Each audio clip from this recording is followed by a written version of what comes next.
Hi, hi. Excuse me. Hi, everyone. How is everyone doing? I hope everyone's doing great. Welcome into the raid train. And thank you so much for the raid, Raven. I appreciate you. Thank you so much. I'm so sorry I went live a little bit later than I had hoped. Thank you so much for the follow. Welcome in. Um, I was trying to like figure out some stuff, but hi. Hey, hey. But today we are here and we are queer and we are disabled. So for Disability Pride Month, I had decided to do a little panel, um, um, to, uh, to celebrate Disability Pride Month. So, I truly, truly appreciate you all for being here and for supporting, the panel and, for supporting each other being here. So today we're having an honest, grounded conversation about what it actually looks like to moderate chat and build community with disabled creators in mind. We're going to talk about tools, boundaries, guilt, and the framework that ties it all together, disability justice. But before we dive in, let me introduce myself and let me tell you a little bit about why I'm here. One second. So hi. If you don't know me, I'm Dyra, and I am autistic. I'm queer, and I have ADHD, aka I am disabled. I'm a disabled fairy, and I'm trying to survive capitalism, and it's nice to meet you all. So why I'm qualified to do this here? Oh my god! Thank you so much, Ducky. So one, I am disabled, and I sincerely think that you should be hearing from disabled creators or disabled people more now than anytime else, and not just because it's this month, but because of the time in the world that it is right now. And the last people that the world likes to think about is normally disabled people. Um, Two, I have a bachelor's in English and psychology, and three, I have a special interest in disability justice. And to be honest, that's the only qualification I need. If you don't know, autism comes with special interests that we deep dive into. It's almost like making up our own course on anything that we're especially interested in. So, and then also people aren't talking enough about this shit, so I will. Thank you for the I love it here. So on the agenda today, before we start off with our lovely panelists, 𝐋𝐈𝐍𝐿𝐒 and Jazzadel Games, or B and Jazz, I will be going over quickly what disability justice is. Then we'll meet the panelists, and then we'll head into part 1 and part 2. In between part 1 and part 2 and part 3.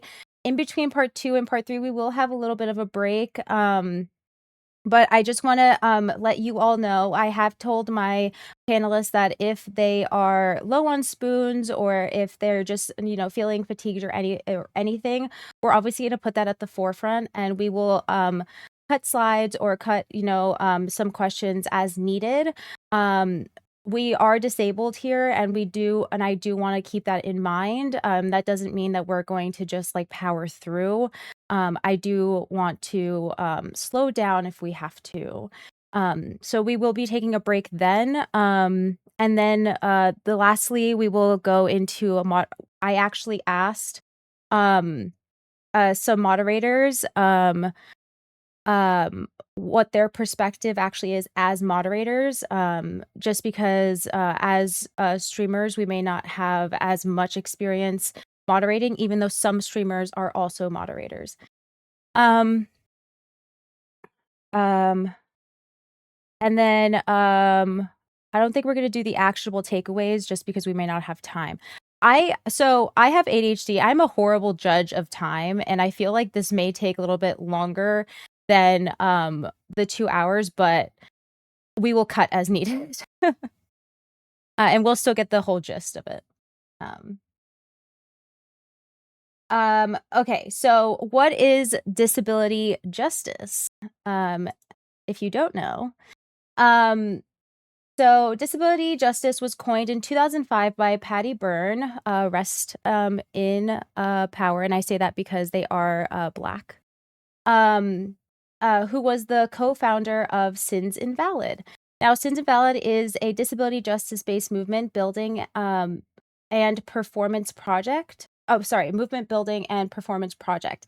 It celebrates disabled people, and it's centered and led by disabled Black, Indigenous, and people of the global majority, as well as queer, trans, and non-binary disabled people.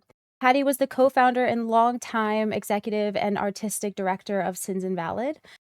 She was a primary architect of the disability justice movement, its 10 principles, and the core practices that center the lives, wisdom, and leadership of disabled, queer, and trans Black and brown people.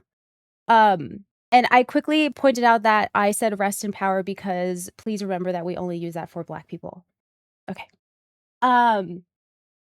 So this framework was built by and for people who were being left out of mainstream disability conversations. And that matters because it shapes everything about how disability justice approaches the world. And actually, Patty just passed away, I believe, in the summer of 2025. So very recent loss for us.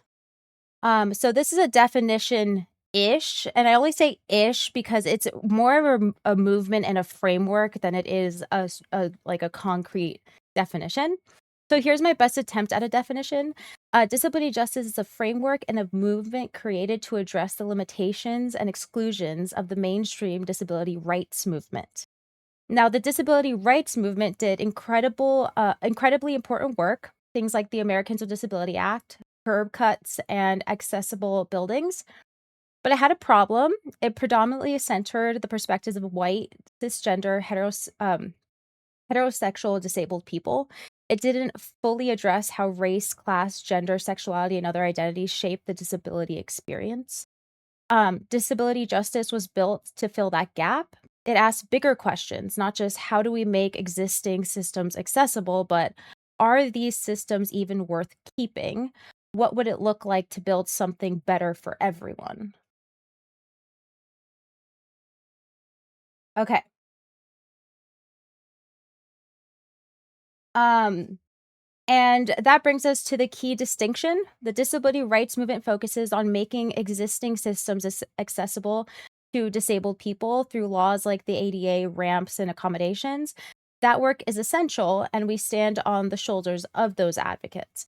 But disability justice goes further. It questions the validity of oppressive and exclusionary systems altogether. It asks, why are these systems oppressive in the first place? What would it look like to create more systems for everyone? And so I hit you with the vibe check. The disability rights movement is like, it's like like not this, but like this. Like it's good, but it's not centering the right things. And then what we really want is disability justice in how we move forward. Um, Uh, so, um, so essentially, are we just making room for disabled people in a broken system, or are we actually working to transform that system into something that works for us all? Okay. So this is Sins Invalid's baby, or essentially the 10 principles of disability justice. Um, so, um, So, what does disability justice actually look like in practice? The Sins Invalid Collective outlined 10 principles to guide this work. I'm not going to read them word for word, but I want to highlight a few that are especially relevant to our conversation today. The first is intersectionality, the idea that our overlapping identities like race, gender, class, and disability um, amplify inequality. We are not just disabled, we are also shaped by everything else about who we are. Second is leadership of those most impacted, centering the voices and leadership of those most affected by ableism. That's why we're here today, because disabled streamers and moderators are the experts on their own experiences. Third is anti-capitalist politics. The idea that human worth is not dependent on productivity or output. This is huge for streamers who can't always show up or perform at the level that grind culture demands. Fourth is commitment to cross-movement organizing, uniting with other justice movements like racial justice, reproductive justice, and environmental justice. Fifth is recognizing wholeness, valuing all parts of a person. Disabled people are whole people, not deficits or problems to be fixed. Sixth is sustainability, pacing ourselves to sustain the work long term and avoid burnout. This one is critical for anyone who's ever felt exhausted by the emotional label of moderation or streaming. Seventh, commitment to cross-disability solidarity, uniting all disability communities, whether physical, cognitive, sensory, or psychiatric.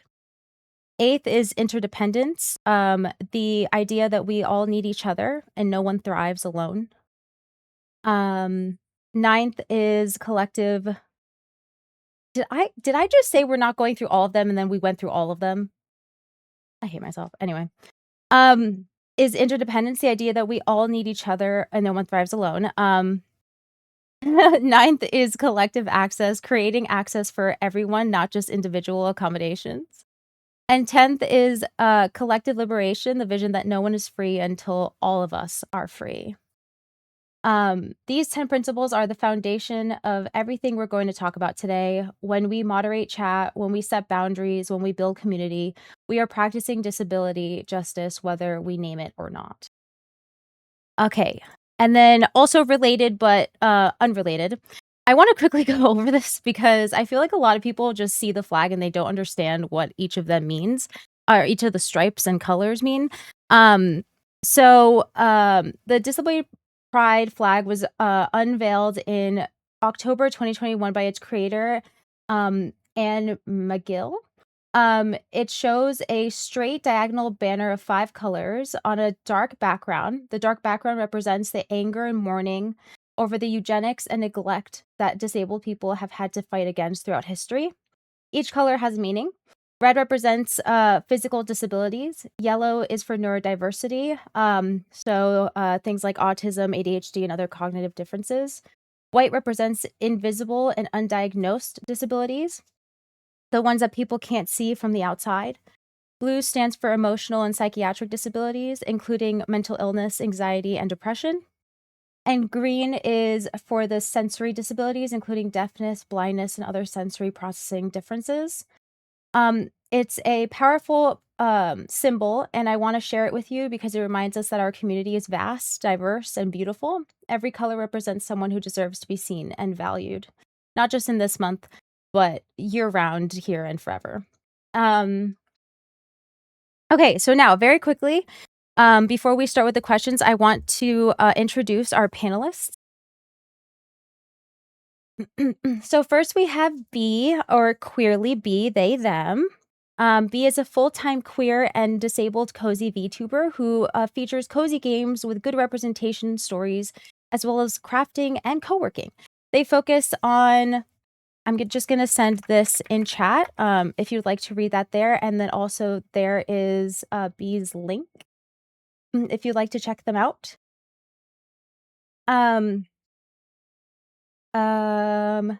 They focus on creating a sensory-friendly online third space for folks who like to parallel play, work, and lurk, regardless of the current hyperfixation being shared among the community. Hi,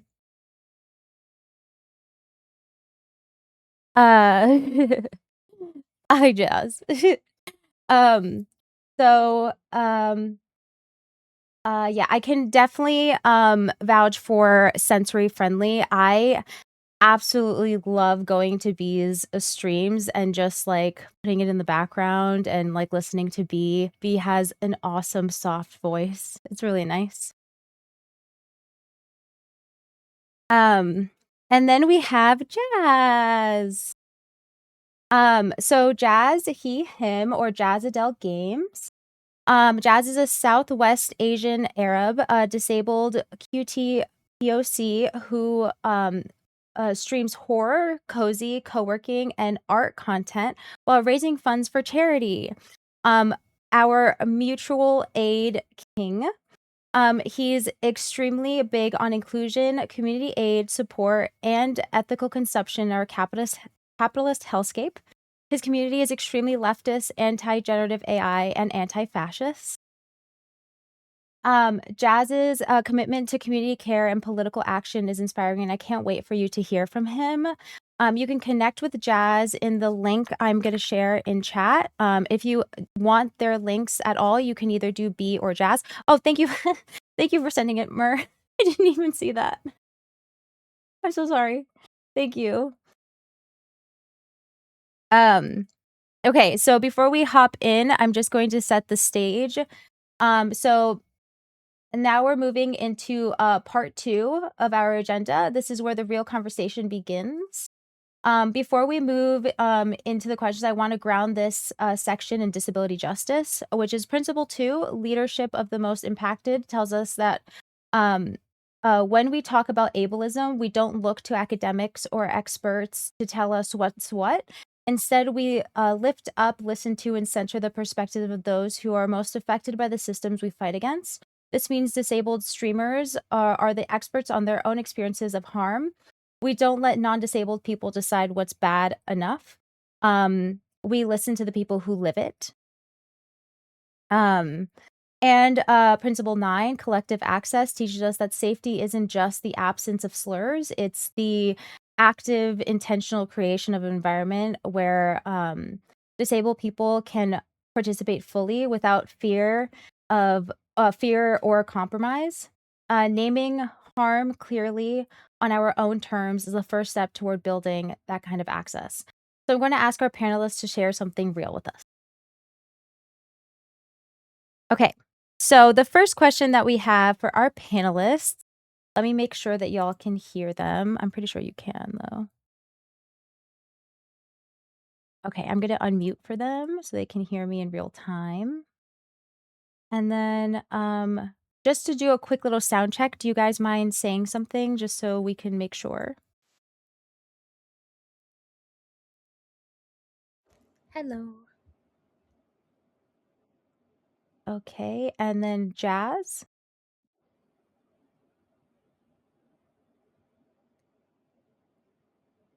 I think he's muted in the stream together.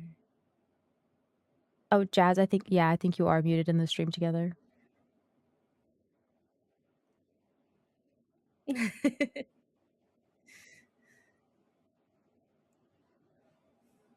You heard B. Did you hear Jazz?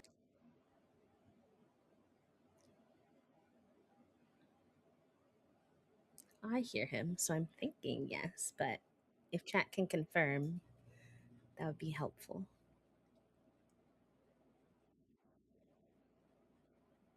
Okay, hold on. I think it's me. No, you're good. I think it's me. Oh, graphics not lighting up for Jazz either.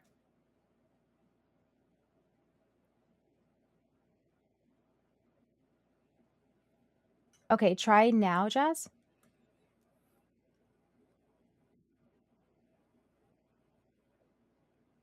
Okay, yes, you're being picked up. I think it's just because I was deafened.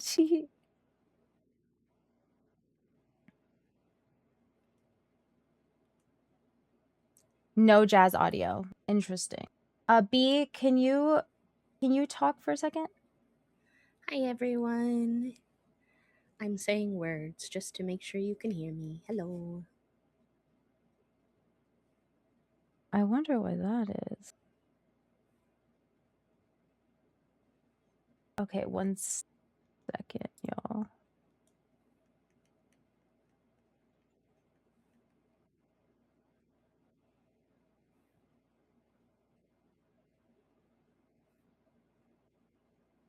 No, I honestly believe it's me. I think I know exactly why. Hold on one second.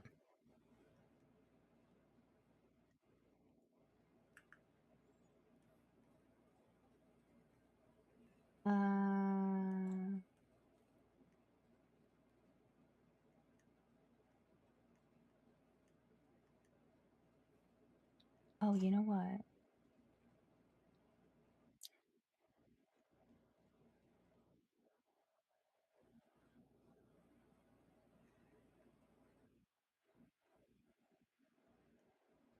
Pretty rude.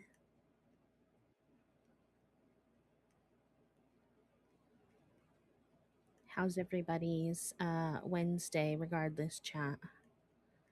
While we get technology to cooperate.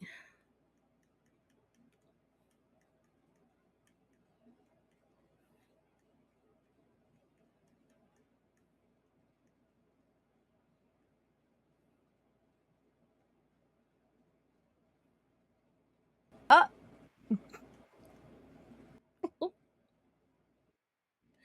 I'm huge. Woo! huge.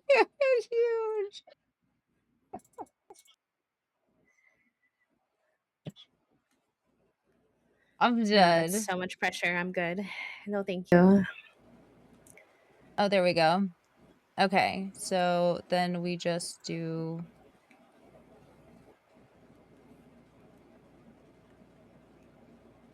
Okay, I think that's good. We just won't hear the sound alerts, but you know what? That's even better because it's a panel. No, it's not. It's not you. It's because something is being routed the wrong way. But muting the sound effects will like make that go away. So it's okay. It's not you. I promise. Woo. Yeah. Can y'all hear Jazz? Still don't hear Jazz? How? What the hecky? I think the VOD will be there too, 𝐋𝐈𝐍𝐿𝐒, if you want to check it out in a more time zone friendly time.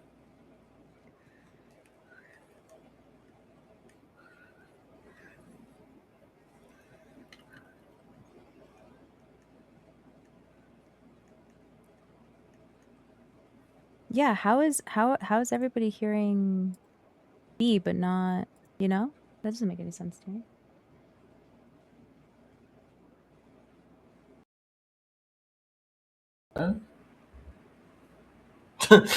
Someone came to my chat and just went, well, I can hear Oh, there we everyone. go. Hello? Chat, There's please tell me you can Jazz. We have Jazz. We have Jazz. We do? Fucking Woo! hell. Thank Okay, you. is that good? Is it too loud compared to my voice, or we're good? If anybody can tell me.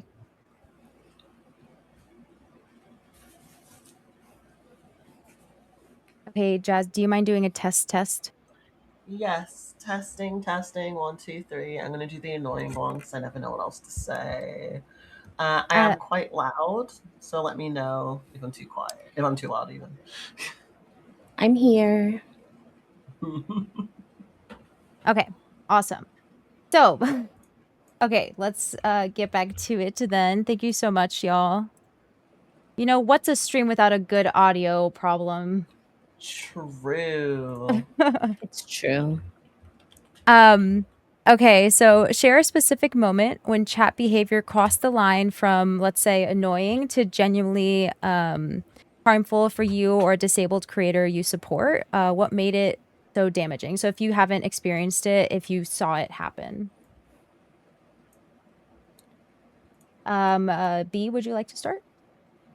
Sure. I was thinking about this, and I don't know why, but I'm very bad at coming up with like super specific examples. So I feel like this is maybe not the most poignant, but it was the one I could think of. Earlier this year, we had a member of our community who was also neurodivergent and struggled with social cues. And we, as in like my team, me, and my moderation folks, were trying to figure out that line between giving someone grace to learn, but also, you know, noticing that the line was being crossed a couple of times regarding making comments that would like really put pressure on me as a disabled creator to do things in an unsustainable type of way.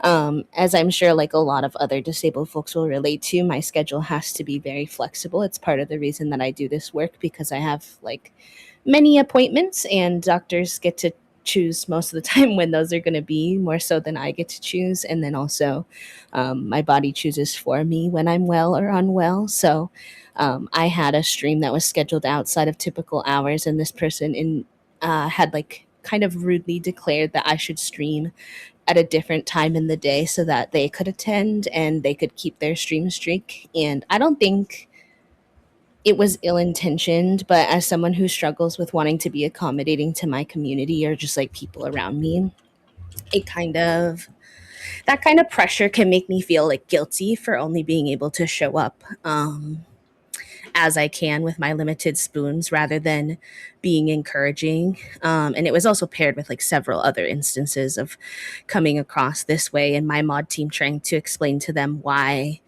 we were interpreting their tone or language in that kind of way and them apologizing and saying they're working on it. But unfortunately, it does kind of come to a point where you have to prioritize your own comfort and the comfort of the people um, in your space as well. One of my pals says it really well that, but like our streams are also our safe landing spaces. So we have to make sure that we feel comfortable too. And I was just starting to notice like anxiety up and coming to like streams about how this person was going to interact with me. So I ultimately this year have been working really hard on my people pleasing and wound up deciding that it wasn't a good fit for our space. And in the past, I don't think I would have had the confidence. I think I would have given people like lots and lots and lots of chances. But, over the last 5 years, I've learned.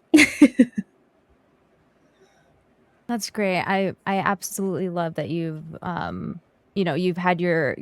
learned how to set those boundaries, but I'm sorry that you had to set that boundary at all. um Jazz, would you like to answer? Yeah, I was gonna ask, are we allowed to swear? I know you usually are okay with swearing, but I know it's Oh, I different don't give a now. fuck. Okay, cool. Firstly, B, whoever the fuck that was is a dick. I'm so sorry you had to deal with that. That's absurd. Um, Secondly, I would say it's probably similar-ish, not the exact same, obviously. Like I haven't been thinking to do that, but with the social cue thing that you mentioned at the start. Mm-hmm. Early on in streaming, I seem to collect mostly fellow disabled people now, so it's not really been an issue in recent years unless someone's trying to be like rude. Um, but back when I was first starting out, there was a lot of people that would come in and just be sarcastic a bunch, which I love being sarcastic, don't get me wrong. But I use tone indicators for it now that I know what that is, and everyone else in my chat does is great. Um, but originally I really struggled to like be like, are they like hee-heeing with me or are they being mean to me? And it was always like a 50-50 to the point where I didn't know who to just ban and who would want to hang out and actually be nice and were just like joking but not really knowing how to portray it to a way that made sense for me. At the time, I didn't know I was autistic really, so that didn't help the case because I didn't have all the information at hand to make the space a lot more accessible and like friendly to myself. But there has been a lot of situations like that in the past that I struggled a lot to find. Like I said, when is it not a joke anymore, and how to be able to manage that. I have had to since like basically get to a point where I'm just like asking people straightforward. I'm like, I don't understand what that means. Can you just tell me? And I do think sometimes it does kind of shoot me in the foot because a lot of people will like find that as like not fun, and I'll be like, "Oh, you're making me explain the jokes, and I don't like it here anymore, and I'll leave." But those are like people that want to stick around anyway, so I'm not like too fussed. Really, at least I've got to that point now. It took me a while to like be like, "Oh, I'm like scaring off potential viewers and like community members." It's like, no, they would have not survived in the community if they can't deal with me asking a question like that. But that's kind of like how I've been dealing with it. So I'm just like straight up, I'm like, I'm sorry, I can tell you're telling a joke, but I don't really understand it. Can you explain it to me? And then people will explain it to me. I'm like, oh, okay, that makes sense, thank you. And then I'll laugh, and then everyone else finds it funny as well, because there's other people that often won't get the joke either. Or I'll be like, you know, I don't know, you trying to joke, are you trying to be serious right now? Can you explain it to me? And then we can end up having conversations around it. And it works better So it's awkward, but it's better than it was. I don't know if that answered the Right. question. Sorry. No, you did. And like B said, the people who are your community won't worry about explaining the joke, in my opinion. Exactly. I think that it's extremely important, and like 𝐋𝐈𝐍𝐿𝐒 said, it's like a reprogramming that people have to do to understand tone indicators and direct communication. I feel like we speak in a lot of innuendos and roundabout ways when direct communication is accommodation that is needed and should be used in most of our communities anyway, you know, in everybody's, honestly. Right, and direct communication is often seen as being rude. That's true. When really we literally just want people, we want to understand. I mean, for me personally, I definitely want to understand, and it's not that I'm trying to be rude.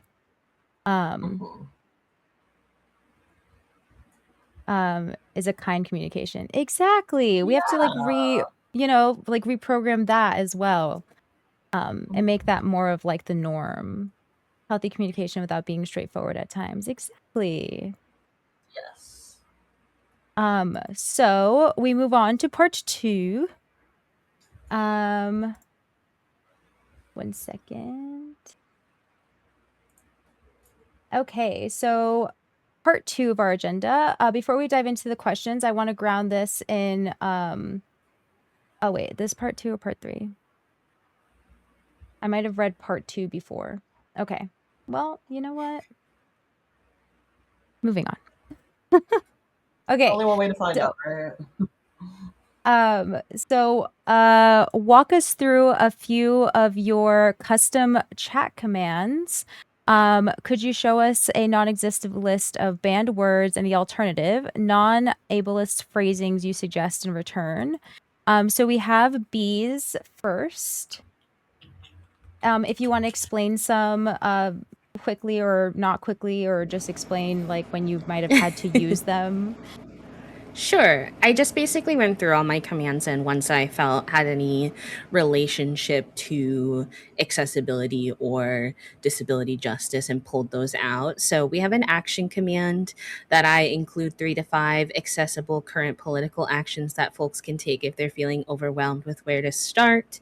I try to update that every 2 to 3 weeks or so to give folks, time to do them, and myself time to locate new opportunities for them to engage.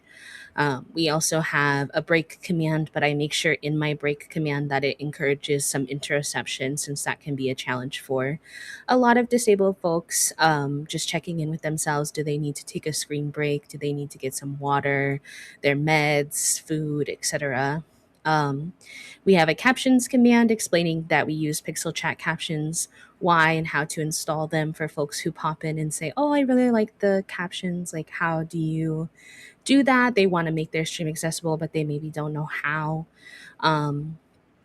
We also have, I'm skipping, I'd probably skip a couple, but the feedback one I also really wanted to call attention to, because it was actually one of my mods' ideas and I really love it. It's basically a command that anytime I give direct vocal feedback to someone publicly, my mods will throw the feedback command in, and it just reminds them that the space is not punitive and they're not in trouble. Because I think a lot of us experience that instant defensive feeling of like the heat rising in your body. You feel like you did something wrong or that you're in trouble. And in a lot of cases, it's just more so these are little things that we are trying to work on as a community together.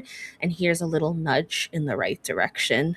So shout out to Soup for that idea, because I really like it. I think it helps create a positive learning environment rather than maybe someone taking it to mean like they're not welcome in the community because they made a mistake or something along those lines. W Soup. W Soup, for real. And then I also just wanted to shout out the values command that you have.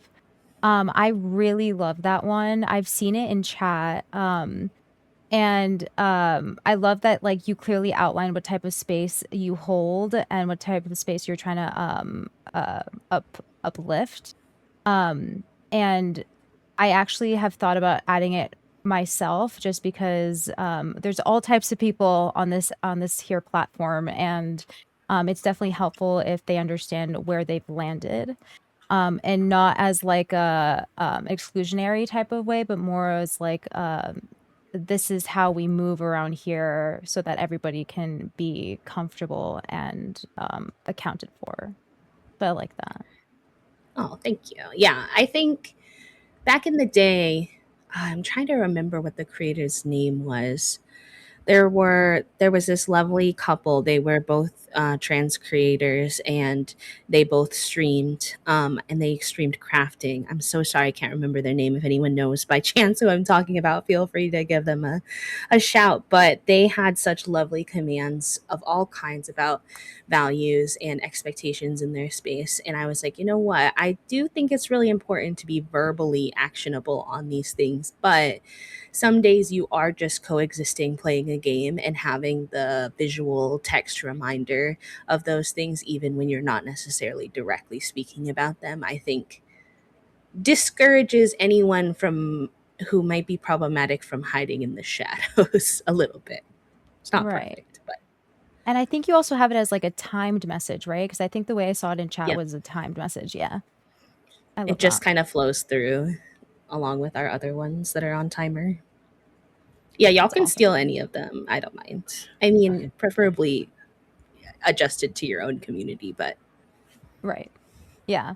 I think it's awesome that we're sharing these, because I feel like a lot of streamers or moderators that we have here might want to, tell their streamer, or, use it for themselves. Or even use it like outside of streaming. That's also like a thing that you could do. Like if you're a teacher, if you're like a coach or something, I think it can be applied. And then we have Jazz, which I love this command. I have something similar. If you'd like to introduce this one, or how it came about, or when you've had to use it. Yeah, I didn't actually realize that we were allowed to include timer ones. I thought they were just commands. But that's okay. So I That's do my have. fault. That's my fault. I'm so sorry. It's okay. I do have some similar ones to be specifically with the self-care one. I have like a self-care timer going off to remind everyone, because I know I forget to like drink and like take my meds and stuff when I'm streaming. I know a lot of other people are very similar. Like they'll get into awkward positions saying or forgetting to drink and stuff like that. So that one goes off very frequently.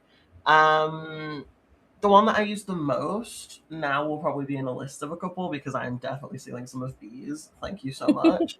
you're um, welcome. is the casual ableism or ableism command, which basically me or my mods will trigger it whenever either me, because sometimes I do slip up, or someone in chat uses a casual ableist term that we know, because obviously we don't know every casual ableist term, but the ones we know and catch. Um, and it basically will say, we're trying to stay away from casual ableism. Here's a bunch of terms. It's super part of like language in general. Here's some non-ableist alternatives, and then it lists like, instead of this, use this, blah blah blah. And obviously it like censors out the casually ableist words, but you get the gist of that. And then it links to some articles. I did get that from, I think it's Blizz there. I think it's just Blizz now. I think they changed the name through a friend, so it's not mine specifically, but I did get it from that chat, and it's been so helpful, because like there's a lot of people that do come into chat that aren't aware, like me. Like I didn't know about a lot of these until a friend told me a couple of years ago. And I'm still learning new casual ableist terms all the time, and we bring those up when that happens. And it's caused a lot of really good conversations that have made the community a little bit safer. I've found, which has been nice, because we've got a lot of people with different disabilities that like pop up a lot in the community now, and it's like, oh my god, yay! It's like fostering community and actually being helpful, and not like pushing out people that actually get kind of shit on more for no reason, like sanism and stuff, which is one of the terms. It's like the one that people usually use. I know that's made a few people feel more comfortable. So yeah. Oh, I love what 𝐋𝐈𝐍𝐊𝐒 does too. Like it looks for like trigger words. And Oh. those are like listed, or like the listed terms that we don't want to use. So then it just triggers the like response immediately. I actually have them as auto-modded words, a lot of them, so that if someone were to try to use it, like it can't even be sent in chat. So That's that it what doesn't like trigger anyone. Mine as well, yeah. Yeah. I And then I didn't have to think like, yeah, go ahead. I was just gonna say I didn't think to do the games one because I just have it banned, but that might be good just in general in case one does slip past because I know that happens a lot. Yeah. And I know like every single time I have to do it, I like the ableism command that I just added like in the last few days. Just because it can quickly tell somebody like, you know, it's you made a little oopsies, but it's okay. It's just being held and I'm not going to let the message through. Just please rewrite your message with like a different word. And a lot of people are very receptive to this, I would say. Mm-hmm. I don't think I've had anybody like have you guys had anybody outwardly like be like, oh, like what the hell, like, you know, it's common. I've had people in my Discord server be like, I've tried to reclaim the word like CRAZY and Mm-hmm. like I'm gonna use it regardless and stuff like that, and I'm just like, okay, like what would you say to somebody that was just like, oh, I'm reclaiming it, or, you know, like blah blah blah or anything like that? I personally haven't had anyone cause a fuss when I've done it in chat, which is thankful. Thank fuck for that. I don't think I would. I think they'd just get banned on site, to be honest, if they did. But I have had someone say, "Oh, I heard there's like a reclaiming thing for." The more commonly used for when you're physically disabled, so CRI, Oh, PP. yeah. Yeah. Mm-hmm. I know my partner is physically disabled and he's not comfortable with that term, so we just don't allow it on spaces because it's like, well, if one person that gets affected by the term doesn't like it, we don't have it we don't have it in our community. It's same with like the the S word for horror and stuff. We ban that because I know one person that didn't like it. It's like, okay, well, better make one person more comfortable than Language is not. like so adaptable that Oh, it's kind of like if I can make my community feel a little bit more comfortable, anybody in my community, like Jazz said, just like even one person, why would I not? And so in instances where like somebody maybe is trying to reclaim it, like, you know, if I have the spoons to maybe like talk more about it, maybe I will. But also there's just the opportunity to be like, okay, well, you are, you know, free to do what you want in your time, but this is my space that I'm curating and these are the expectations. And you can either, you know, follow those expectations or find a different space that you think suits you a little bit better. and that is exactly the response we gave. It didn't end well. They did end up being really snarky about it, being like, oh, well, this isn't fair. This is my disability justice. And it's like, okay, that's fine. I just don't think you really found community here then, unfortunately. Like, that's not saying you're wrong. It's just saying people here aren't comfy with it, so.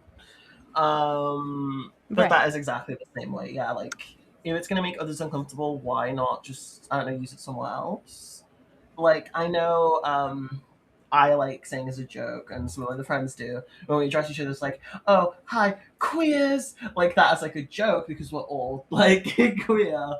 But Right. I remember we did it in my server a bunch, like announce things, and I had to be brought to go like, hey, I don't feel comfortable with that. I know you're all like queer as well, but like I just don't like it. It makes me uncomfortable. We stopped that. We nipped it in the bud. It was like, okay, that's fine.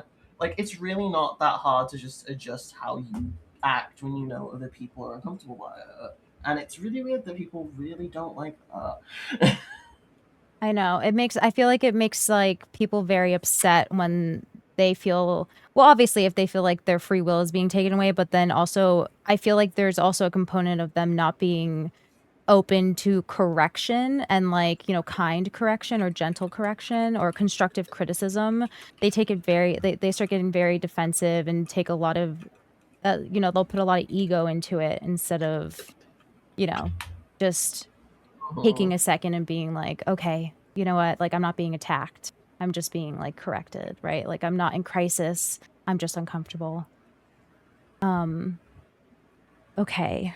Yeah, Yeah, discomfort versus right, actual harm. And sometimes people uh, kind of conflate the two. for Mhm. sure. I think, and it also sometimes it's just our brains wired in a different way, where or like used to, you know, like sometimes people with like PTSD or just anxiety in general, it's very easy for our brains to instantly go into fight or flight. And that's when we feel like we're in imminent danger when really we're just very uncomfortable. And being uncomfortable is okay. But then like having your brain tell you that you're like in crisis, like you're about to die or like you're like about to lose a limb or like a bear is coming at you is like an example. Um uh it can be like very jarring and also cloud your mind a little bit. And then that's when we get into a defensive mode where we might see the ego and the pride and they don't want to back down and stuff like that. Okay. Very quickly, I now found what I wanted to say. And I just want to, just so we can base these next few questions in disability justice, I want to quickly outline the framework. So for principle number 5, recognizing wholeness, it reminds us that disabled people are whole people, not deficits, not punchlines, not metaphors for something bad. The language we use in our community should reflect that dignity. And principle 9, collective access, teaches us that access needs aren't shameful. We all function differently depending on context and environment, and we can share responsibility for meeting each other's needs. Language is a site of access. Removing subtle barriers and creating alternative phrases makes the space accessible to everyone, not just those who can tolerate ableist language. So when we talk about auto-modding words, creating alternative phrasing, and building custom commands, we're not just being politically correct or trying to be correct at all. We are actively removing barriers to participation. We are creating a space where disabled people don't have to brace for impact every time they open chat. So these are basically what these questions and how these questions are based in disability justice. Oh, whoops. Okay, so next question. How do you differentiate between a troll who uses ableist language and a well-meaning viewer who just doesn't know the right terms? Does your moderation approach change for each? Jazz, do you want to go first? Yeah, so I'm very thankful in the mods that I have, of course. I appreciate them all so much. Um, and while they're all very different, they do approach things the same way because I had this thing when I revamped my streaming stuff during a move. I don't know why I did it during a move, don't ask. Um, and I basically was like, here's how you can handle XY situations. Like, if you're not sure, you can always ask me or ask in the mod chat or whatever, blah, blah, blah. So they all kind of have not a set thing, but they know to be like, okay, ask for clarification first, like lead with curiosity. So she's like, oh, just to let you know, or well, we don't use that term here, or oh, did you know that term, or in some cases it's like, oh, do you mind if I ask if you're part of X group or whatever, just so we know? Because obviously it's the internet, you can't see like what people are just by usernames, like so it's like just double check. Some people, it's fine to claim things like, well, I'm not gonna make that decision for someone. And then depending on that response, it's like, oh, okay, well, if it's like I'm not, it's like, okay, well, we don't use that term here. You're not in trouble. It's just please don't use that here. I'll like add it to my list of banned terms if I don't know it's a thing or if I forgot to add it. And then basically if it gets repeated, it's like friendly reminder, we don't use that. And really, we only ban someone if they start fighting, and it's like, well, that doesn't make any sense, blah blah blah blah. Or if they're outright like just saying a bunch of like slurs, like you can kind of just get them the vibe. Like if it's like a random username with a bunch of numbers in it, and they just say some weird shit, it's like, okay, you're clearly a bot or a troll. Or if it's repeated to the point that after several warnings, which you will sometimes, if it's over one stream, it's okay, gone. If it's over multiple streams or multiple occurrences, it'll be like brought up to them privately, stuff like that. So we try, like my mods try to take it on a case by case and basically just follow the usual, okay, what are the bot signs? It's probably a troll. If there's no bot signs, ask. And usually it ends up being a learning experience, which is really nice. Because I know there's been people that have come into chat being like, oh, I didn't know XYZ was bad. Thank you so much. I've actually had devs reach out and say that, which is really nice. Which I know I told Thider at some point. where I got reached out to. I hope it's okay if I promote the game a little bit. The I Eat Paintings When Gods Aren't Looking game. The devs in their email reached out to me like, hey, we'd love you to cover this. Also, we saw in your panels that there's a bunch of these terms that are bad. We didn't know. We've tried to remove them from the game. Let us know if you come across any in stream and we'll like sort them out. So a lot of people do want to learn if they're like nice people. So usually it ends up going well, unless someone's just trying to be a dick or they're like ableist or whatever, and then it's like, okay, bye. You know? Right. Yeah. I've had a couple of times where you know, like I just like quickly glance at chat and there's something going on there, and my mods and I are also very we try to lead with caution and lead with curiosity. So I know like I've seen Mur, especially, or like M squared vibes a lot. Like they will wait and they will ask for clarification just to see like where their headspace is at, if they're kind of closed off or if they're ready for like a conversation to be corrected. Um, so yeah, I also very much agree with that. How about you, B? Yeah, I can touch on it a bit, but I feel like it kind of really ties into what we already discussed with like taking on feedback, right? So I think a lot of it depends on how that individual responds to my initial um, response to them. So it's kind of like, are they receptive to hearing me out and adjusting their behavior because they genuinely didn't know? Or are they immediately in defense mode or maybe go silent? I've also had a lot of times where someone just like stops talking when they're given a slight bit of feedback. And how they respond to that initial feedback tells me a lot about like what perspective they're sort of coming into the conversation with.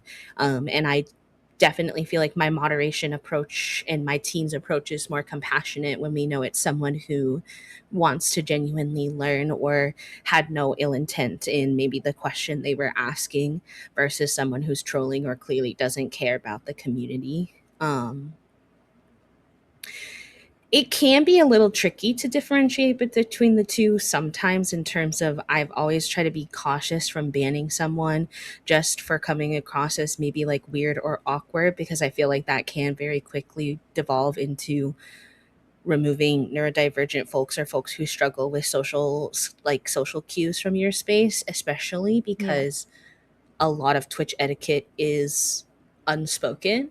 So I do my best in my space to make sure that the expectations socially are very clearly laid out and direct, rather than like expecting people to know. Because there's been many times where someone did something that's quote unquote like not like good Twitch etiquette, and I just say, hey, like I just, totally fine, not a big deal. I know you didn't mean anything by it, but like this is kind of like how others might respond negatively to that because of X, Y, and Z social expectation in the general Twitch space. And you might just want to be mindful of that. And I've had people genuinely be like, oh my gosh, I had no idea. Like, thank you so much for telling me. I must be upsetting people because nobody has ever taught me that before. Like I do try really hard to like make sure that folks have a chance to learn, but that I don't give them endless chances because that used to get me burnt a lot in the past. And something I had to remind myself is there's a whole unban request form. So if they truly feel like they were banned for like an unfair reason and would like another opportunity to be a part of the community, they can always request that, and I would give someone a chance if I felt like their message was genuine. But most of the time you should really trust your gut, because the unbanned requests I usually get are people just trolling or being pretty rude in terms of they're mad that they're banned, and I'm like, okay, I feel like I made the right decision. Yeah. I've had that, well, not with like disability like per se, but I've definitely had to ban someone for, not for disagreeing, but for like trying to call me racist and a fascist, and that immediately got banned because like that's like a serious accusation. Like it's just like I feel like a lot of people just like throw it out there, but like when we say it, you know, like if we were to say it to someone or about someone, like I feel like us three or like people in chat would take it very seriously to call somebody that. And then it's very like they were just kind of like throwing it at me as if it was just like a one-off, like calling me like dumb or something, or I don't want to say dumb, calling me like unintelligent or something. So I had to ban them, and then I was just like, you really need to do your own education because I'm not here to do it for you. And nor do I want to. So they came back to me like 4 months later with an unban request, and they're just like, "I am so sorry. I did look up like what you said to look up, and you know, I've done the work, and I'm so sorry. You don't have to unban me, but I just wanted to come back and tell you this." And I unbanned them because it seemed very genuine, and people do come back, and they're just like, you know, you know, they tried to do the Sometimes it work. takes people a minute to process, and Yeah. I'm not going to necessarily hold space for you to do that processing here because that it would have harm to me or my community. But Right. you know, sometimes they really do take that time and come back and they reflect and they grow and they learn from it. And I think that's something that should always be like considered and like positively highlighted when it does happen, because I think that's really good. Yeah. Yes, exactly. And I feel like when people do the work, like it's not like, for example, in my space, and I'm sure in both of yours, um, I I try to lead with community in mind, which means I'm trying to like I'm trying to have everybody come into this like nice embrace, you know, and like I don't want to exclude anyone.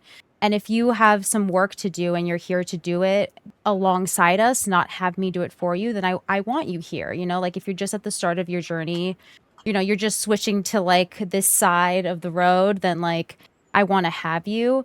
It's not necessarily like I know sometimes my mods are just like, why are we not banning this person? Like why are we not like or timing them out or something? And I try to use it as like a teaching moment if I have the spoons, or like a moment of like kindness because this person might have never like had that moment and they're working off of like just always having to be defensive type of thing.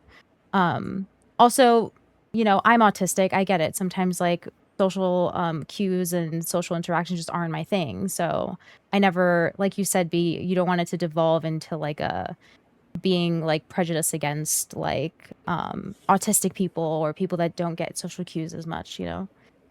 Um uh but yeah. Oh, were you gonna say something? No, my thing might have just moved. He's a little sensitive. Oh, okay. um sorry, the way that people learn can be very surprising. We have the right to hold space for that growth or set limits and boundaries that protect us and our communities. Exactly. And I think as streamers, it is um in our responsibility to do what is necessary, even if the majority don't understand why you did it. I feel like sometimes we have like a second or like a, what is it called, another sense, like a spidey sense of like when something is like about to devolve into like something not okay, or if like we get a sense of like a person. And I like to call it like my autistic spidey sense because I have like some intense pattern recognition, and I can't tell you why exactly, but this person is doing something my brain is picking up on, and I just haven't processed it yet, but it's not good. Like I can tell Yeah. this person is just not going to be for us, and I can't tell you why. And like obviously I can't, like, we're going to get into this a little bit later, but I can't tell you like why we need to look out for this person or why we need to like extra moderate or warn, but it like we need to keep an eye on it because I also don't want to like ban someone and them not having done anything, you know. It's just like a little spidey sense, you know what I'm saying? And they could prove me wrong. um but Yeah, I usually use the like there's like a label you can add to a chatter in the mod tools that's a like flag, yeah. a watch. Like it's me saying to my mods or my mods saying to me, "Hey, my spidey senses are tingling, but this person has not technically done anything wrong yet. And so let's keep our eyes on them a little bit extra just to be sure. But I also don't want to make an assumption and then be wrong. Someone in my chat just called the suspicious user flag for anyone wondering. Yes, thank you. Okay, yeah, thank you. Yeah. All right. So, we come into part 2, and I did that. Why did I think that? Sorry, I'm like, my outline is like very off right now, but anyway. If you didn't tell me, I wouldn't know if it makes you feel any better. Yeah, Okay, awesome. It looks like you did it intentionally. Okay, so now we get into part 2, it also, which is community care, venting, and mental health spaces. So disability justice has a lot to say about this, especially principle 6. Sustainability teaches us to pace ourselves individually and collectively so we can sustain our work long term. It asks us to value the teachings of our bodies and experiences and to move away from urgency and into a deep, slow, transformative wave of justice. Principle 8, interdependence, reminds us that no one thrives alone. We work to meet each other's needs as we build together toward liberation. And principle 9, collective access, says that access can be created collectively, not just for individuals.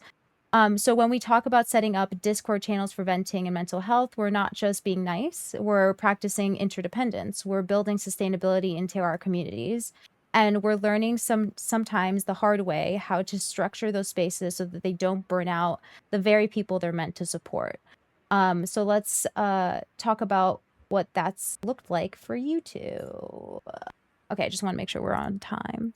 So how did you structure the venting channels you have to prevent them from becoming toxic or overwhelming? Or have you ever had to like moderate them in a way where they have become like this? I have something to say about this one, which is nice. Okay, yeah, go ahead. Basically, I have ran multiple Discord servers, and I've been on multiple Discord servers before I started streaming, so I kind of already had a little bit of a gist on like how. Sorry, there's an ad playing at the moment on screen. It caught me off guard.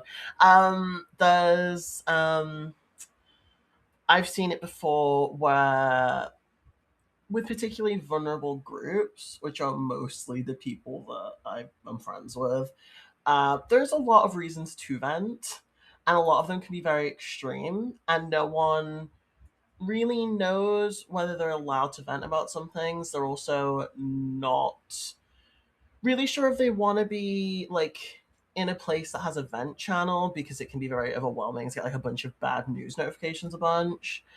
So what I've done is I specifically have roles for the venting channels, and I have 2 venting channels. So one is just a regular venting one where it's like you can complain about your day, you can complain about work, like you can complain about whatever. Like not small mundane things, but basically nothing that's like too trauma dumpy or like Yeah. very much like I'm going to say all my trauma at you because I need to get this out, which is very valid, but not something everyone wants to like see notifications for. Right. And then there's the heavy venting channel, which is like, okay, off limits, vent about whatever the fuck you need to vent. Just put a trigger warning and spoiler it. That's Yeah. all I ask you for. And then people can basically choose to either between them or both or neither. You don't have to take any of the venting channels if you don't want to. 2 roles. One is for the regular venting and one is for the heavy venting channel. And I've got it set up because just the bot I use by nature allows you to take and untake a role by just clicking a mode. People can like turn it on and off whenever they need. So if they're like, I don't have the capacity right now to see any notifications that might be bad, I'm gonna tick it. I don't have to see it for a while. Or if someone's like, I need to vent about something, but I don't have capacity to be around to see anyone else's vent after this, they can tick it on, vent, wait for a bit till they get some responses, and then click it off and they don't have to see it again. And I found that's been very helpful for a lot of people, specifically me, especially with the whole put your trigger warning specifically on the heavy vent ones. because a lot of heavy venting stuff does trigger me, unfortunately, it's just my own trauma. So having it that set up means, okay, I'm going to go into the heavy venting channel now. Do I have the capacity to see anything that could be too much? No. Okay, I'm going to leave it. I'll look at that notification later. And that's kind of how I have that set up. I'm also like, if you don't know whether you can vent about something, feel free to ask. If you don't want like feedback and you just want to vent and you just want people to say that's fucked up, mention that. That's fine. And I kind of try and meet people where they're at on that front. That's kind of how I've managed to do it. I also know, not out of not out of malice or anything, but I do know some people can vent in stream unintentionally because they just get really stressed out. And I found having those two vent channels have been very helpful to be like, I'm really sorry you're going through it and I want to help you so much. I can't while I'm live, I'm not at my best right now. Could you redirect this if you're in the Discord to this vent channel? If you're not in the Discord, you can join. It's a very small joining thing, and then feel free to vent in there if you're let in. And that usually moves it from chat straight to the Discord. And then often people that aren't in chat that are able to help with something that's really upsetting are responding while I'm live. And it's like, okay, problem solved before stream's even over. Sick. People got what they needed. It didn't trigger anyone in chat that maybe wasn't in the headspace for it. Great. It's worked like 9 times out of 10. Right. Yeah. Yeah, I have a ranting channel, and then I have a ranted out channel, and then I also have a trauma dumping channel. I didn't think of the roles though, and that makes a lot of sense because some people just don't want to see that, and maybe some people don't even know that they can turn off notifications for specific channels. So actually that might help a lot, and I think I'm gonna implement that because that makes a lot more sense. So thank you for that. B? Yeah, I actually don't have like a plain venting channel per se. I think in my past experience, the vagueness of that can sometimes lead to folks using the space to like only come in and dump their negative emotions. And one of our community agreed upon expectations is to both give and take from the space, meaning that we ask that you don't only seek out resources and time from others, but you also give back actively. Which, to be clear, if you're a lurker and you don't really give or take, but you're just kind of simply enjoying the space quietly and neutrally, like that is completely okay. But there are sometimes viewers who come in who like basically only vent. And while I do empathize with the fact that they're seeking community, I don't think that's a super healthy way to engage with community. I don't think that's fair necessarily of what you're asking of other people. So, what I kind of created was this section of the Discord called Safe Nooks, and it has channels such as LGBTQIA, BIPOC, mental health, 18 plus, disability, news and resources, and mutual aid. And these sections, we ask folks to have a little bit more care in using them, and we apply a little bit more care in moderating them.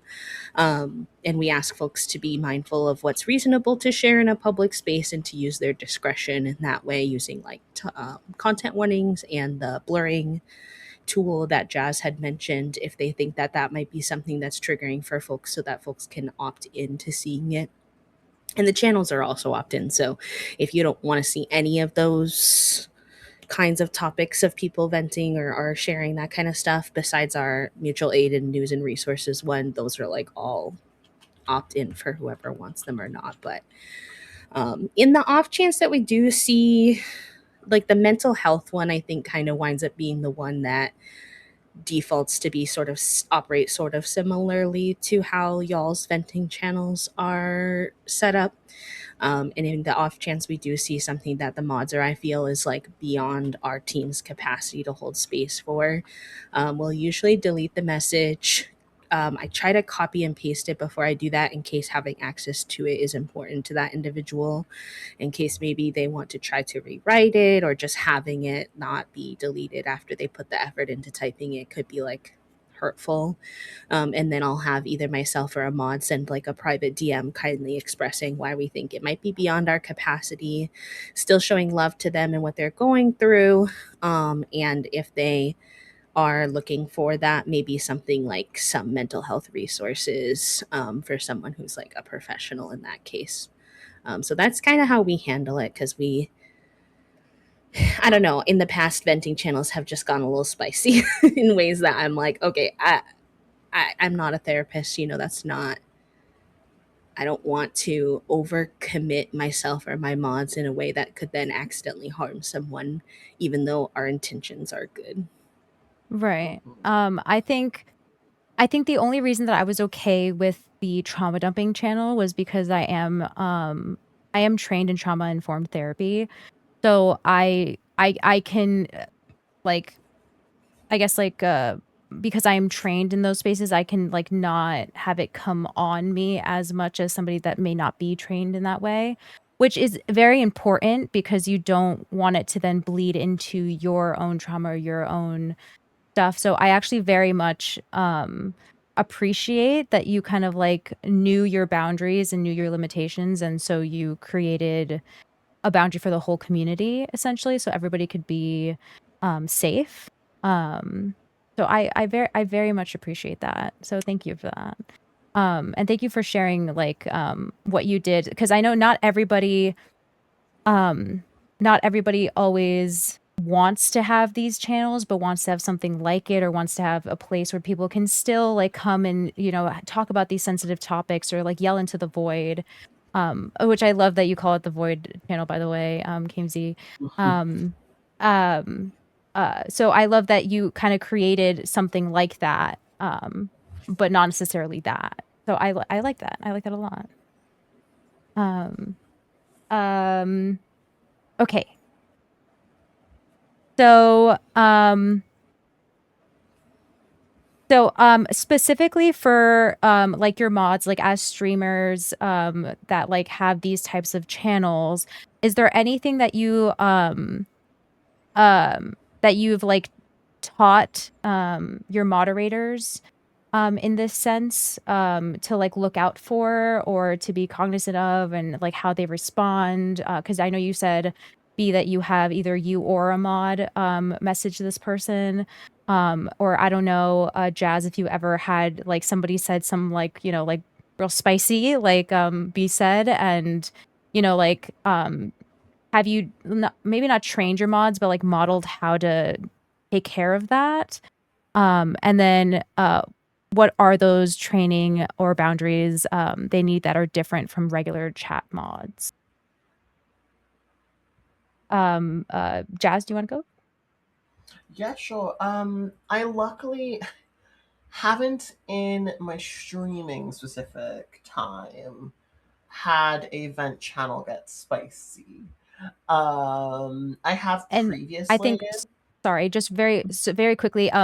When I mean spicy, I meant like extra, like triggering is basically what I mean. In case Mhm. anybody's just like, what do they mean? But go ahead. Maybe like beyond your team's capacity. Yeah. Yeah.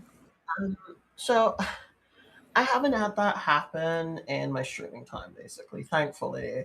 Um, I hope it stays that way, to be honest. I have in previous times, though, because I used to run a. I used to run a fan server for a video game franchise I really like. That, yes, I had a lot of really rough events happening there. Um, I'm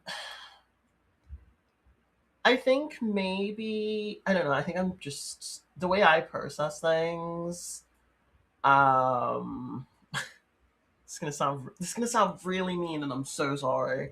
Um, I have been the therapy friend for so long in my whole life, from adults, from friends, from randomly bullies as well. I don't know. I don't understand people. That I like have built up a tolerance, one, I think, for so much shit.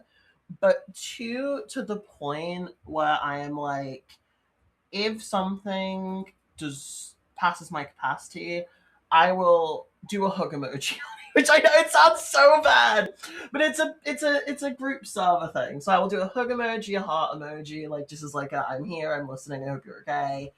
But the main consensus, because I've got in my specific event channels, I've got I can't guarantee anyone's going to respond. I can't guarantee anyone will react, so keep that in mind. So it's already like a no one is forced to respond to any of this stuff. And if people take that whatever way they want to, okay, whatever. I always put a hook on something regardless, because I'm like, so this person's going through it. I want to make sure that they know that I care about them. Even if I don't know them very well, I do care that you're going through something. And when it has in the past, not from streaming, like I said, I've been pretty lucky on that streak streaming wise. On specifically in the vent channels, I've had it in my personal, like people being friendly with me in DMs and going too far in the events. That's another story. But in the server, specifically where the rest of the community can see it, if it gets too much where it's like threatening, like doing harm to yourself, I'll just say. If it gets to that level, I immediately, like I said in previous episodes, it's not happening here, but I know I would do it again. Delete the message that person privately, like, I'm so sorry you're going through something right now. Here's a bunch of resources, which I do have a command for resources in the chat anyway, so I can just grab them very easily. Like, anyway. I mean, like, I do appreciate the honest event to us, it's absolutely okay, but please do not put, not threats, but like say you're like kind of threatening to do that to yourself because you're upset in a place where the rest of us have a lot of trauma around that stuff. Please don't do that. If you need more help, have some resources. I genuinely hope you're okay. Feel free to vent again, but please do not like say that you're about to do XYZ or something like that, and please use trigger warnings and use it, like do it in heavy vent or something like that. I basically will remove it so no one else has to see that. And then we'll DM them and be like, hey, I try to reach it to like, I know you're struggling right now, and I know you likely didn't mean it intentionally, but this is harmful to the rest of the group.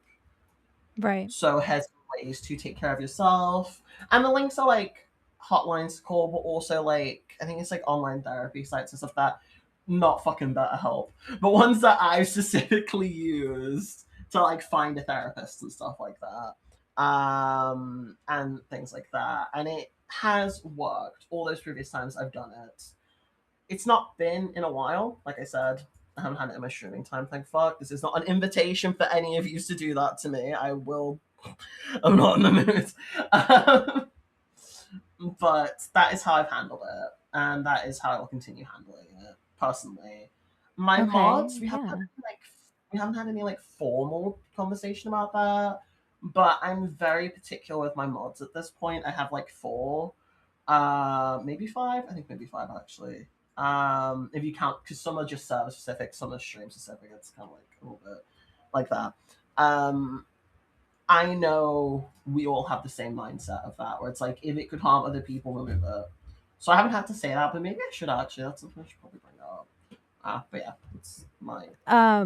Yeah, I really loved what you said, because I had this in my own server as well. The trauma dumping and ranting channels, it is already like, well, I try to say I should probably actually like write it down somewhere, but I try to make everybody understand that those channels are you just like throwing it into the void and it's eating it up. Like you just need to write it down and let it go so that you can move on or so that you can process, but it is not up to anyone to answer, to respond. We also just respond with like hug emotes or some hearts, just so people understand that like we do see you. We may not have the capacity to answer, we don't know what to say, whatever it may be, but we are here and we see it, and like you're not alone.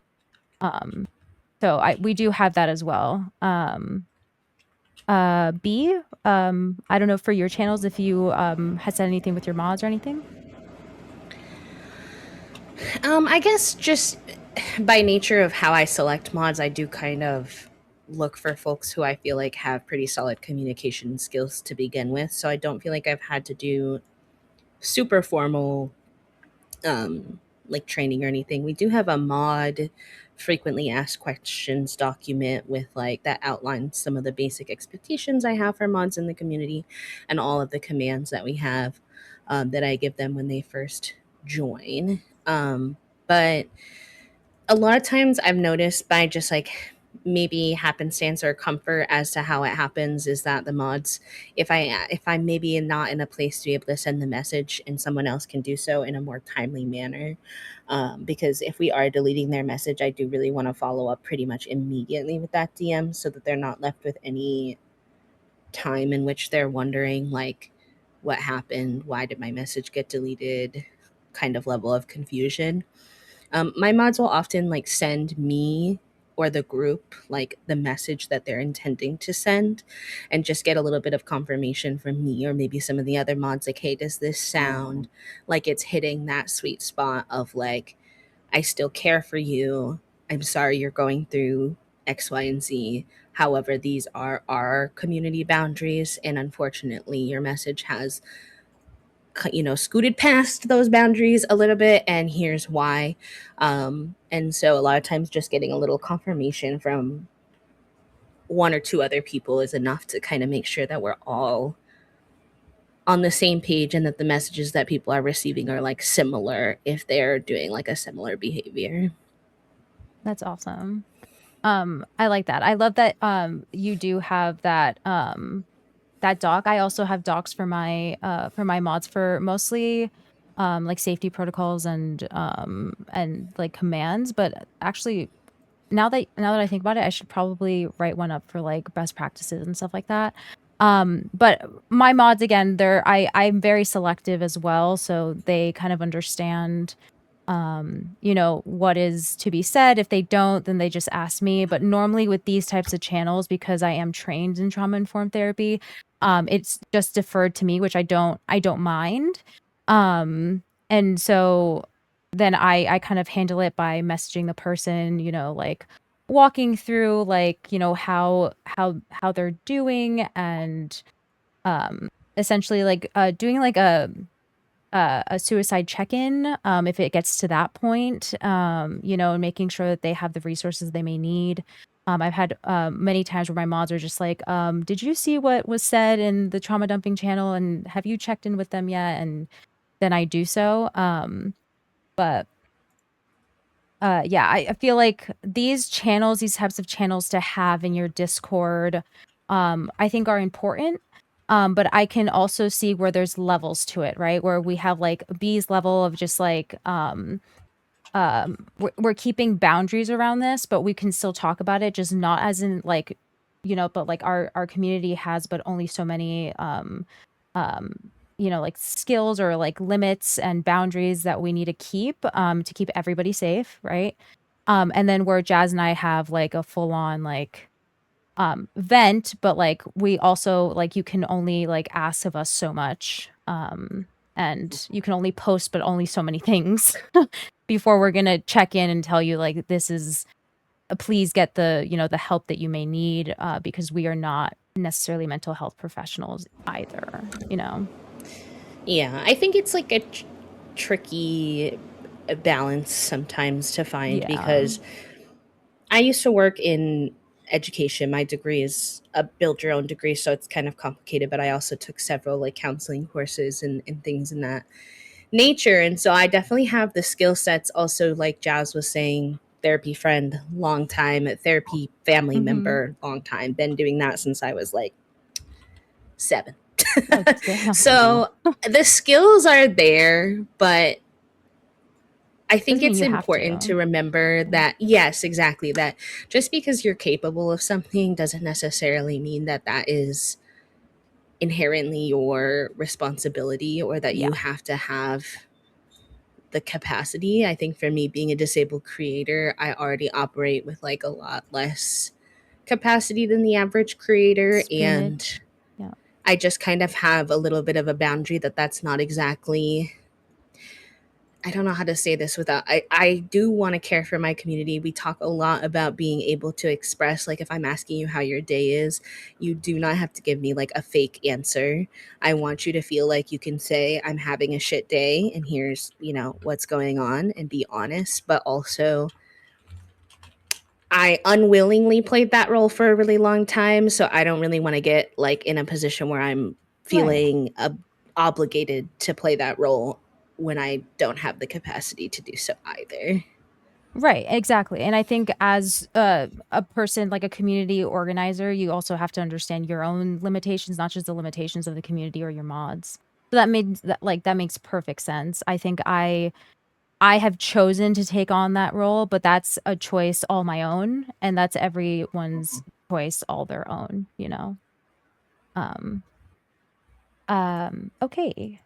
Let's move along. Okay, we only have about like I want to say like 17 more minutes, so I am going to like zoom through this a little bit.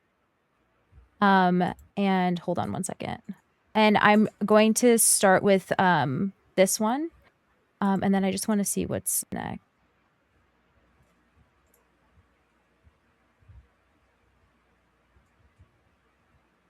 Okay, so these two questions, and then we will end. Unfortunately, we can't get to the part where we go over the moderator's own 3 questions that they answered. I will be posting this VOD on YouTube and with a link to this presentation. So if anybody would like to look at what the moderators had said based on the questions that I had B and both the Jazz asked their mods, I highly encourage you to look at it. It has a lot of great info. But just for the interest of time and so that we can raid into the next person along the Disability Pride raid train, we are going to zoom along. Also, we are raising funds for our DC3 stream team mates. If you would like to donate, I do have some incentives that you can check out in the second link. Or if you just like to donate, we are at $230 out of 300, which is my personal goal. I forgot to check the overall goal, but essentially our teammates that are in financial need, whether that be for bills, housing, food, whatever it may be, filled out a little form and just to like say how much they needed and for what. And we're trying to fundraise for all of them so everybody can get what they had asked for and be, you know, in financial stability or at least closer to it. So if you'd like to donate, it would mean the world. This is mutual aid, so it's going directly cash in hand, which means a lot to me as an anarchist. So if you can, it would mean the world. And it is Disability Pride Month, so you know, and the stream team is full of disabled people, so this is definitely a cause you want to donate to. Again, I'll just put the donate link in chat one more time for those on mobile. There it is. But yeah, okay. Really fast.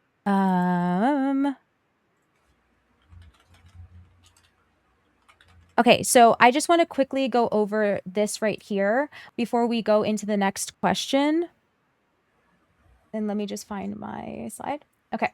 So before we ask the next question, I want to clarify the difference between moderating and educating, because we use these terms a lot and they mean very different things. So moderating is taking a punitive or corrective action to stop a behavior like timing someone out, deleting a message, or banning someone.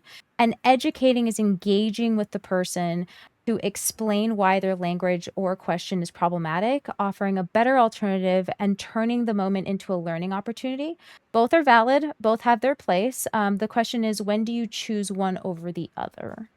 B, if you want to start, when you decide to educate rather than moderate, how do you keep that conversation from derailing the entire stream or server? Do you have a time limit or a parking lot system? And essentially a parking lot system, hold on one second. I'm like forgetting my own term.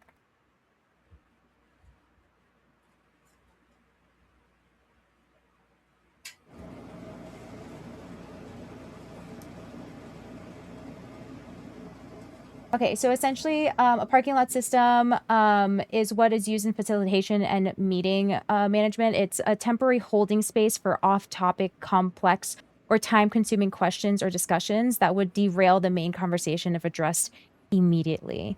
So this might look like acknowledging the question and comment briefly, addressing it at a better time after stream in a dedicated Discord channel or during a slower segment. Um, um, yeah. Do you have a time limit or a parking lot system? And then how do you stop the conversation from derailing the entire stream or server? B? To be honest, in most instances, I'll do a little bit of both. So I will probably give a warning or verbally say, hey, like this is harmful for these reasons. And that's kind of the moderation side of things. But I also am a big fan of open conversation about it whenever I have the capacity to. And in most cases, I do try to mostly go live when I feel like I am in a headspace where I would have that capacity. There are occasions where I'll do a lower spoon stream, in which case it might need to be addressed a little bit later, but I do try to address it in the moment if I can, just because I don't like it to get too far from the initial point, because if that individual who caused the harm may not then learn from it, because you have no way of knowing if they'll stick around or actually go to the Discord or the link you give them to see the resources that you're sharing. But if it is one of those rare days that I don't have the capacity to hold that sort of educator role, I usually try to address it via our Discord or talk about it again in another stream. It's the same if maybe I missed the comment, don't notice it, misunderstand it, or if maybe it was an instance where I myself am being called in. For example, I had shared a piece of media once that I didn't know had a problematic background, and a viewer approached me very kindly and said, "Hey, I was kind of disappointed that you shared this media. Here's the reason why." I read up on it. They were very kind as to share resources with me. Thanked them for being brave to approach me, and followed it up with a post in Discord and a discussion on stream as to like what I had learned, apologizing for the fact that I had brought it up during stream. Because I just like you said, I think it was either you or Jazz who said like sometimes you will even say like a casually ableist term on accident. Like we're all learning, Yes. we all make mistakes, and you want to show and model that like none of us are perfect, and if we try to be perfect all the time, we will never take those very important actions. You're going to make mistakes even if you are acting in good faith. It's just important that you remain reflective and not defensive and open to that feedback and addressing your own mistakes rather than like shoving them under the rug. So yeah, I do sometimes want to finish a thought before we get into it, but I try to keep it pretty close to the original moment if possible. Awesome. Okay. And Jazz? I would say it's very similar to B actually. Um, I do try, because I'm someone that I didn't know a lot until people took the time to tell me, which I'm ever appreciative when someone tells me something I don't know. So I try to walk forward with that and be the person to, or at least create the space where people can tell each other things like that. I don't think most of the community members would still be around if I just blocked people on the first, like, oh, you said something slightly wrong, no, goodbye. It's usually someone doesn't know. Um, and so I do, like I said, like the mix of, okay, moderate being just ban it straight, like remove the word, don't have it in, like delete the word, sorry, not ban. And then be like, hey, just as a heads up, we don't allow that here. We've already got some pre stuff banned, so like there's a lot of emotes and stuff that we have pre banned, and if anyone tries to use it, it's like, oh, I stop what I'm saying. I'm like, oh yeah, just by the way, you're not in trouble, but that's a banned emote, so XYZ. Just to let you know why you're not soon go through. Anyway, I will like continue on what we're doing. And I try to make it clear to everyone that like B, they can come to me if there's something that I've done, and like, because like I don't know everything. Even when I like think I know a lot about a topic, there's stuff that I miss. That's just part of being human. Um, but like, I mean, I'm pretty sure Dida's seen it because Dida's been nice enough to raid me a couple times. What even in my raid intro, I'm like, if you see me or someone doing some fucked up shit or saying something fucked up, please let us know. Or if I'm platforming something bad for whatever reason, please let me know. I'm not doing it intentionally. no one else is doing it intentionally, and if they are, they're just going to get banned, so don't worry about mentioning it. And we've had a lot of really good conversations with that, because we've got a couple of things in place for it. So the stuff I already said. Plus, one of the channels in our Discord's called Serious Chat. I know, so original. Or it's basically like if you hear something that doesn't really fit in like the chats about Palestine or Congo or something like that, or like anything to do with Gen AI, you can kind of throw it in here. It's to let people know, hey, this is important to look at. It's usually related to politics or something like that. But if something happens in stream and I'm not always up to it, like explaining it on the hand, I'm like, we don't allow that here. Please, if I have a mod, because I usually have a mod. My mods are lovely. Usually it's my partner who's always doing something in the background. We'll have a link on hand, and I'm like, if you go to the channel in the server called Serious Chat, either I after stream or one of the mods currently will let you know. And usually one's like, yeah, I sent the resource there, don't worry about it. So we've kind of got like a little bit of a built-in thing. If there's no mods available, then I'll just do it. And maybe it means I end stream a little bit early that day.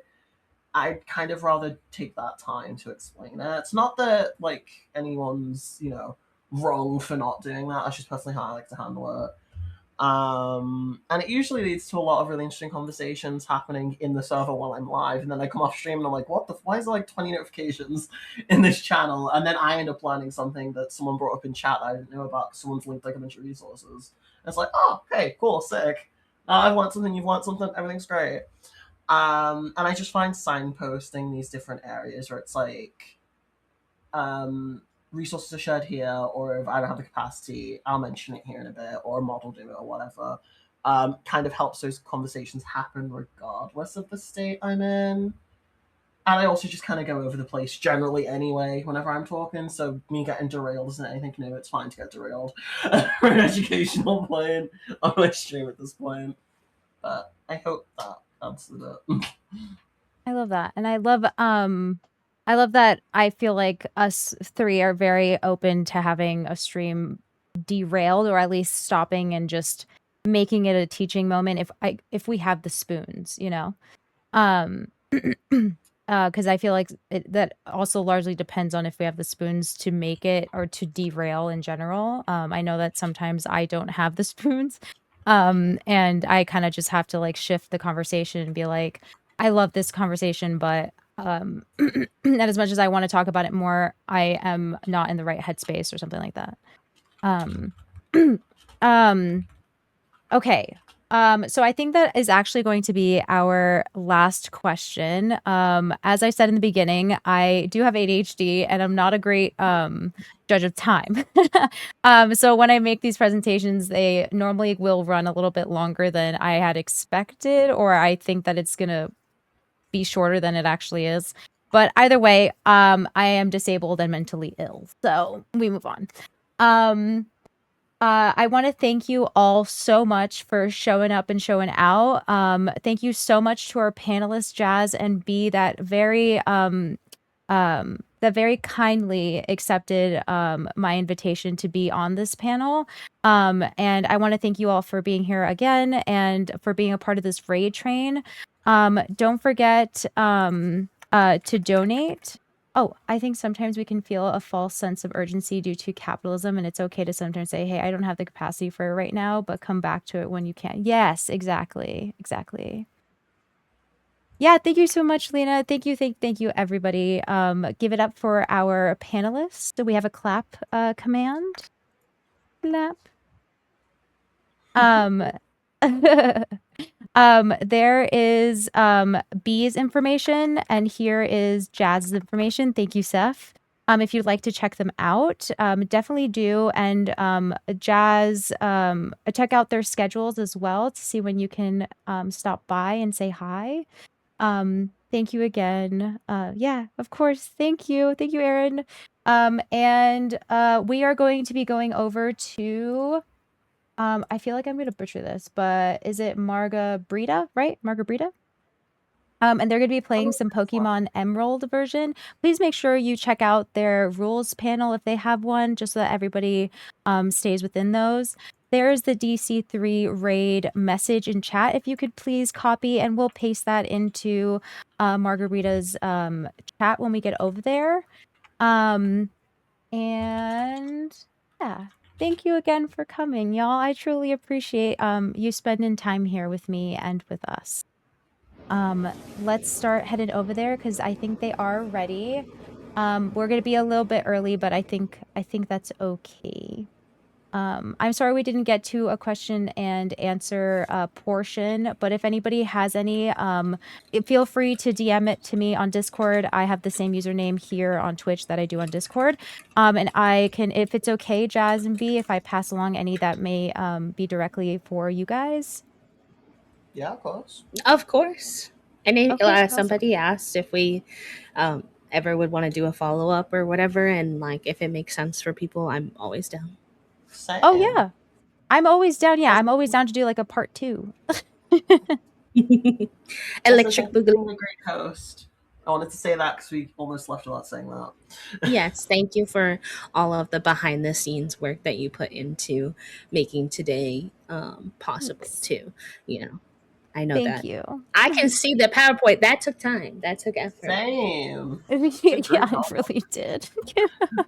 Thank you so much. Claps for you too. Thank you, thank you, thank you. Thank you very much. Again, thank you everybody for coming and for accepting to be on this panel. All right, y'all, let's head over. Make sure you leave a tab open if you gotta go or anything like that. But thank you for supporting the raid train and for supporting the mutual aid fundraiser. Okay, let me start this raid. And let's get the heck out of this one. You ain't gotta go home, but you can't stay here. Okay. Bye, y'all. Bye. Have a great day. Please take care of yourselves.